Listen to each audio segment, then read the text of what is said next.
친족 쌍도례, 이 친족 간 범죄는 처벌하지 않는다는 일종의 예외 규정입니다. 요즘 논란인데요. 짚어보겠습니다. 김성환 평론가와 함께합니다. 자, 안녕하세요. 네, 안녕하세요. 자, 이게 박수홍 씨 관련한 논란에서 불거진 거죠? 네, 맞습니다.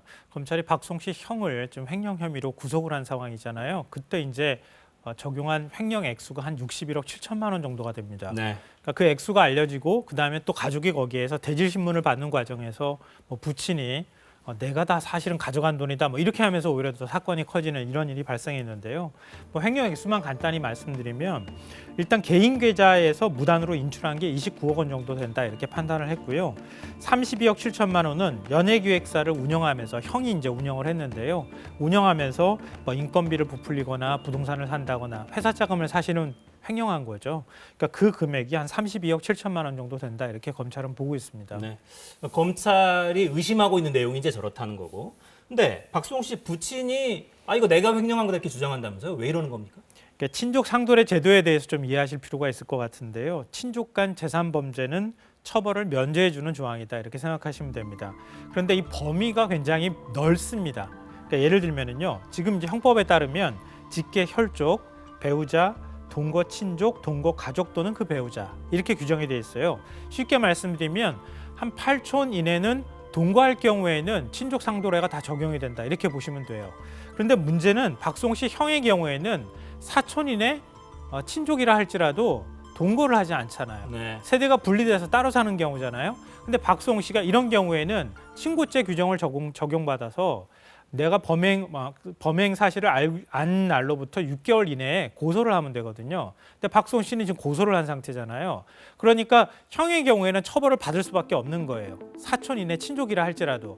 그런데 거기에서 예외가 되는 게 직계 혈족인 겁니다.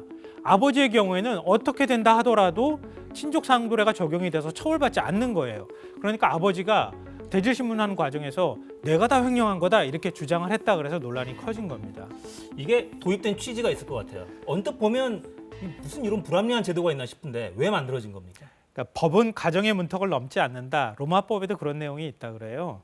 그러니까 친족 상도례는 글자 그대로 표현하면 친족 간 도둑질에 관한 특례다 이렇게 보면 되는데요. 그러니까 친족 간에 가족들 간에 돈 서로 간에 나눠 쓰기도 하고 뭐 이러는 이제 풍습 같은 것도 있잖아요.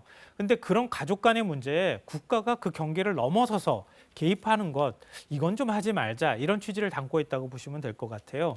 그래서 1953년도 법 개정과 함께 애초부터 만들어진 조항입니다. 아니 근데 그게 예를 들어 아들이 아버지 지갑에서 5만 원짜리 몇 개 이렇게 빼서 친구들하고 술 한잔 했다. 이거를 처벌하는 건 좀 과할 수 있겠는데 한 이 수십억씩이 오가는 이런 거는 개입해야 되는 거 아니에요? 그렇죠. 원칙상으로는 지금 이제 사회 문화나 풍습이 많이 달라졌기 때문에 과거에는 가족회의 열어서 가족회의에서 이게 맞는 거야 아닌 거야 이렇게 해서 다시 돈 도로내놔. 그러면 내놓기도 하고 그게 또 나름대로 위기 질서가 있었으니까 그게 가능한데 요즘엔 부모님 재산 상속받는 거 가지고도 법정 다투고 가는 거잖아요. 그러니까 수십억씩 되는 금액을 가지고 이렇게 다툼이 일어난 걸 이걸 친족 상도례를 적용하는 게 맞느냐 이제 이런 이제 반론이나 논란이 있는 거죠. 근데 실제로 이 규정이 적용돼서 처벌을 피한 사례들이 있긴 있는 겁니까? 네, 있습니다. 경찰청 통계에 따르면요. 친족 상도례가 적용되는 게 한 해에 한 800명 정도 된다고 해요. 생각보다 많은데요? 네, 적지는 않은데요. 더 심각한 문제는 장애인이나 노인 같은 사회적 약자를 대상으로 한 이런 일들이 벌어진다는 거예요. 예를 들면 보건복지부 장애인 학대 현황 보고서를 보면 친족이 가해자이고 피해자인 경우가 이런 착취 사건이 한 3년 동안 60건 정도 발생한 것으로 나타나고 있는데요.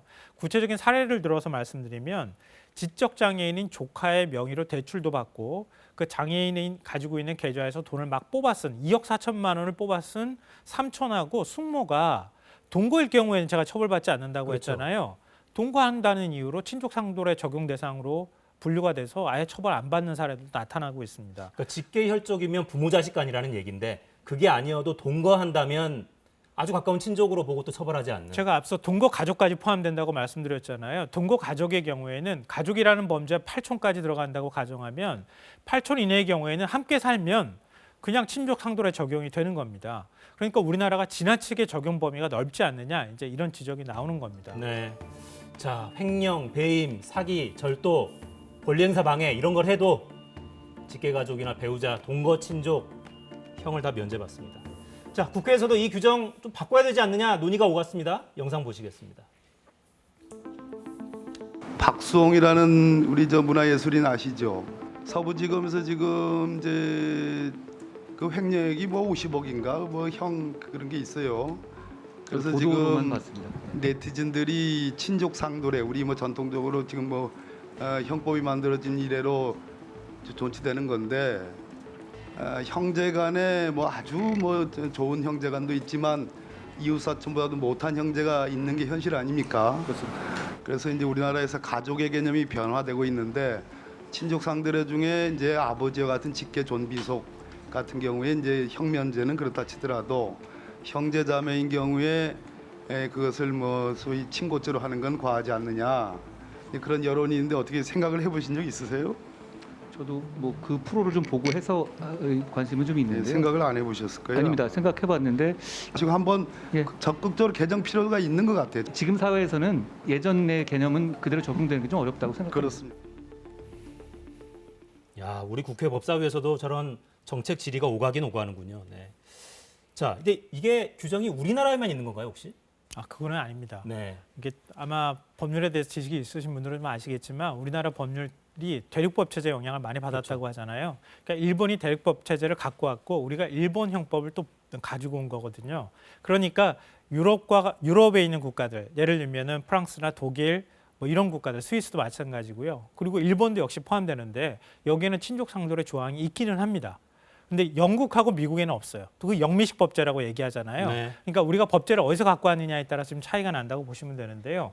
다만 친족 상도례가 있는 국가의 경우에도 친족의 범위가 매우 제한적이거나 좁거나 면제 조항이 없는 등 우리보다는 훨씬 더 좁은 범위에서 판단하고 있습니다.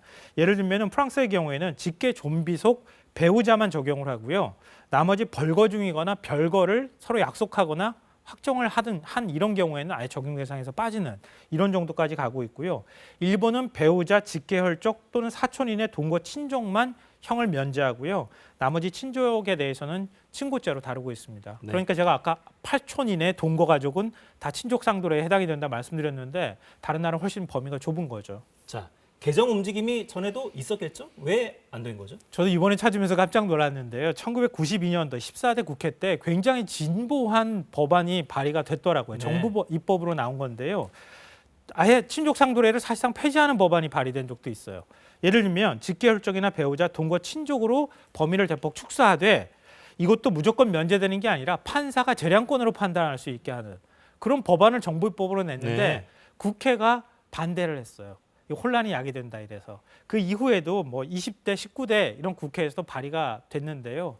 결국 국회 문턱을 넘지 못했습니다. 지금도 계류 중이잖아요. 네. 전망은 어떻게 하십니까?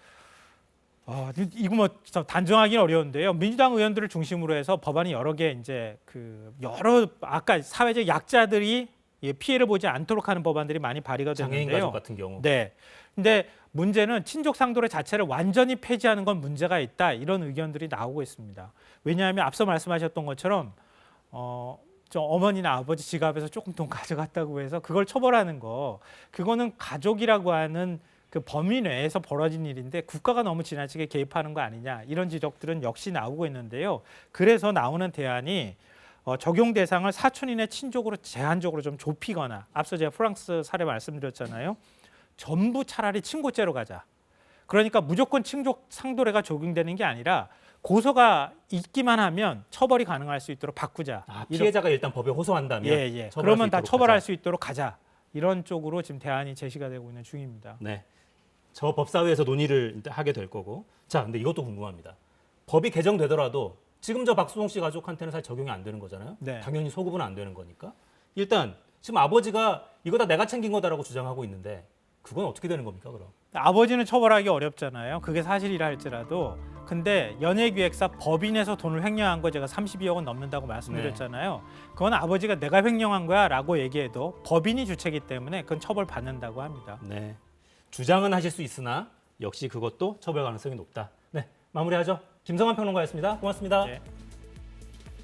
네, 저희 오늘 준비한 내용 여기까지입니다. 저는 내일 돌아오겠습니다. 4시엔 사사건건.